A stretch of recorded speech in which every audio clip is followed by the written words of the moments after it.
That is just going to be super. Welcome to the morning show. I like the shoes at the end of the bed. Welcome. Hello. Morning.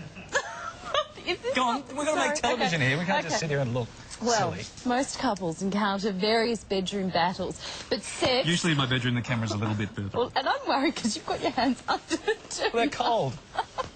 Sex or lack of it is often an unspoken household problem. Hello. In fact, a recent study found 24% of couples reported having a sexual drought in the past 3 months. Even Miranda and Steve in Sex and the City encountered this problem in their relationship. Every couple is different. Harry and I make love 2-3 times a week. Great, now I feel worse. Well, when was the last time for you? 6 months ago. Oh, my. Sounds long. but that's a dry spell. I bet it is. So, I'm not looking at you. Hang on, I feel uncomfortable. Wait a second. I feel like... Larry, oh God! Larry! Well, well, you had to sleep with... There are people still... It's true, he has got... Okay, let's do the segment. Well, I can't lie in bed and pretend till I sleep. Oh, thank goodness I've got stockings on today. So, how can we... I did leave my socks on. Bedroom blues. Here to tell us is GP and sexual health advocate Dr. Sally Chris, Coburn. Good morning to you, Sally. I wish you were here instead of me. I love safe television.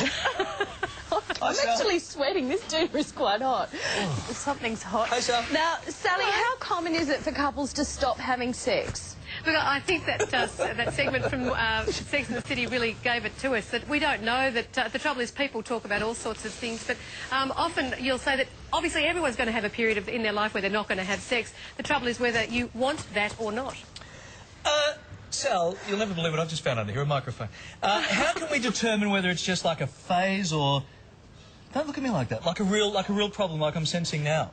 Well, I was just thinking of the two of you. I think, looking at the two of you, you could actually work it out that if you're wearing your flannelette jammies to bed where you used to wear something sort of slinky, if you're wearing the nana knickers and not the sort of sexy lingerie, it's those sort of things. If you actually think of sex and think, ew, you know there's something wrong. Okay, that would be the start. Ew, yes, I'm feeling a bit ew at the moment. Okay. Sally, Rachel's written into us. Now, she and her hubby are in a sexless marriage. She wants to know what to do. Take us through your tips. Well, Rachel, the first thing I'd say is don't write to us, talk to your husband and acknowledge that the problems exist. I think that's the first thing, that if you don't acknowledge the problems exist, you won't even know. So the second thing is to find a no-blame situation. One of the reasons a lot of people don't bring it up is because they're worried that they're going to be blaming one another and they're going to feel guilty for it. So no blame, it's no one's fault, let's get on with it. Talk openly to each other about it. Just, be upfront and also make time for intimacy. This is the really big thing because we often are so busy. And of course, remember, it's fun. That's what I reckon. All right. Hey, Sal, I wasn't thinking fun as I was trying to rip this gaffer tape off my chest, but that's gone now. Jennifer has also emailed us, and she's having less sex with her long-term boyfriend and wants to know how to spice things up a little bit. Well, again, the first thing obviously is to talk to him because if he doesn't know that you don't like it that way, then it's important. Spicing things up is about feeling good about yourself, making time to have fun together. I always think invite each other out on a date. Often what happens in long-term relationships is we actually take each other for granted. Maybe go and buy some little sexy French maid outfit, the rose petals from the door, or answer the door in the fur coat with nothing else on except make sure it's not the debt collector. Yeah. What about if one partner leaves his jeans and clothes lying all over the bedroom and it really annoys you and you've asked them to clean it up? No, I'm only joking.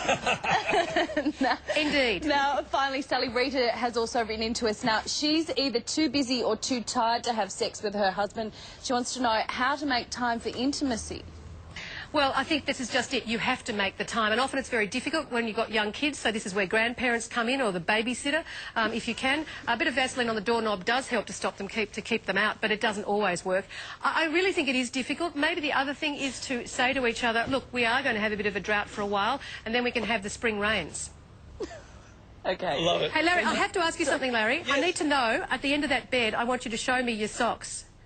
But I bet you've got socks on. Oh, yeah, of The course. socks under the Yeah, jeans. you see, this is the big, never ever wear socks to bed. The biggest turn-off, isn't that right, Sam? Yep, totally, Sally. I couldn't agree more. What about a microphone and a headset? Especially Yeah, when not it's so hot, there's a room full of people.